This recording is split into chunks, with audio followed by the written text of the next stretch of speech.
کبھی دل میں یہ خیال ہوتا ہے کہ یار میں ایک گناہ ہے مثال کے تو میں کوشش بھی کرتا ہوں، توبہ بھی کرتا ہوں، اور توبہ کے وقت میں دعا بھی مانگتا ہوں یا اللہ آئندہ نہ ہو مجھ سے یہ حرکت، اس کے باوجود ہو جاتا ہے۔ تو جب میں نے اپنے اللہ کے سامنے گزارش کر اللہ تعالیٰ سے میں نے مانگ لیا، پھر کیوں اللہ میاں مجھ سے، پھر کیوں اللہ میاں نے مجھے روکا نہیں اس سے؟ اللہ تعالیٰ کی حکمت اور مشیت تو وہی جانتے ہیں، ہمارا آپ کہاں تک اس کی حکمت اور مشیتوں کو سمجھنے کی کوشش کریں گے۔ لیکن اللہ جل جلالہ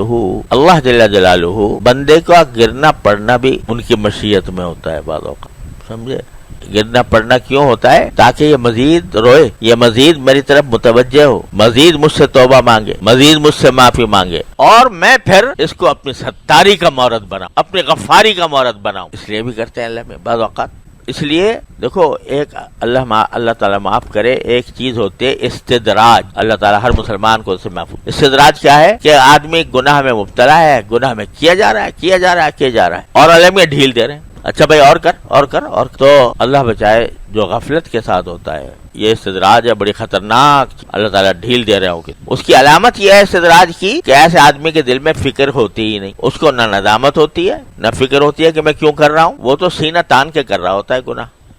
اعوذ باللہ، وہ تو ہے بڑی خطرناک۔ اور ایک وہ ہے جو گناہ تو کر رہا ہے بیچارہ، لیکن شرمندگی، عاجزی، اللہ تعالیٰ کے سامنے عاجزی ظاہر کرتا ہے، روتا ہے، گڑ گڑاتا ہے، یا اللہ مجھ سے یہ ہو گیا، مجھے بچا لے، یا اللہ مجھ سے آئندہ میں اس گناہ میں مبتلا نہ ہوں۔ آج کل کے جو گناہ ہے وہ نظر کا گناہ سب سے خراب ہے، تو میں اس کی خاص طور پر، اور بھی غیبت سب پتہ نہیں کیا کیا ہم مبتلا رہتے ہیں جن گناہوں میں۔ اب ہم جیسے لوگ جن کا بہرحال کچھ نہ کچھ کسی بزرگ سے تعلق ہے، کسی کا پاس بیٹھنے کا موقع ملا ہے، کچھ دین کی تعلیم حاصل کی ہے، کچھ تعلیم دے رہے ہیں، تو ان سے یہ توقع تو مشکل ہے کہ وہ نماز چھوڑنے کا گناہ کریں گے یا وہ معاذ اللہ شراب پی لیں گے۔ لیکن جو گناہ پھیلے ہوئے ہیں معاشرے کے اندر، اچھا خاصے پڑھے لکھے اہل علم کے اندر، نظر کا گناہ، کان کا گناہ، غیبت کا سننا، زبان کا گناہ کہ زبان بے تکان چل رہی ہے، سوچے بغیر کہ میں سچ بول رہا ہوں یا جھوٹ بول رہا ہوں، میں مبالغہ اتنا کر رہا ہوں کہ وہ جھوٹ کی حد تک پہنچ رہا ہے، غیبت کر رہا ہوں، کسی پر بہتان لگا رہا ہوں، کسی پر الزام لگا رہا ہوں، کسی کی دل آزاری کر رہا ہوں، یہ گناہ عام ہے ہم سب میں۔ تو پہلے تو اس کا احساس ہونا چاہیے کہ گناہ ہے، اور احساس ہونے کے بعد شرمندگی ہونی چاہیے۔ غیبت کر لی اور شرمندگی کوئی نہیں، اللہ بچائے، جب کیے جا رہے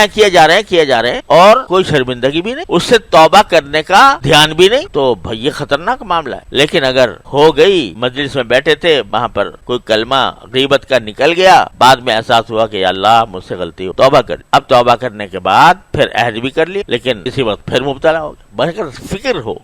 ہو اور پھر مبتلا ہوئے، تو پھر اس کو گھبرانا نہیں چاہیے، مایوس نہیں ہونا چاہیے، اللہ تبارک و تعالیٰ کے سے پھر توبہ کی طرف متوجہ ہو۔ بازا ہرنچ ہستی بازا، گر کافر و گبر و بت پرستی بازا، این درگہ ماں درگہ نومیدی نے، صد بار اگر توبہ شکستی بازا، 100 بار بھی توبہ توڑی ہو آ جاؤ میرے پاس۔ تو جب بندہ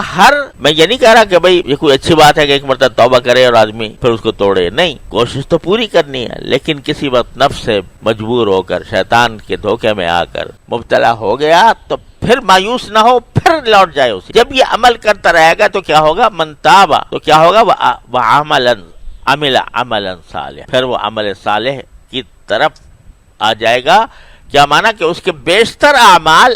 صالح ہو جائیں گے، اور جب یہ ہوگا اور اللہ تبارک و تعالیٰ پھر اس کو طاقت دیں گے کہ بالکل وہ گناہ چھوٹ جائے، فَإِنَّهُ يَتُوبُ إِلَى اللَّهِ مَتَابًا، تو وہ لوٹ آتا ہے اللہ کی طرف، ٹھیک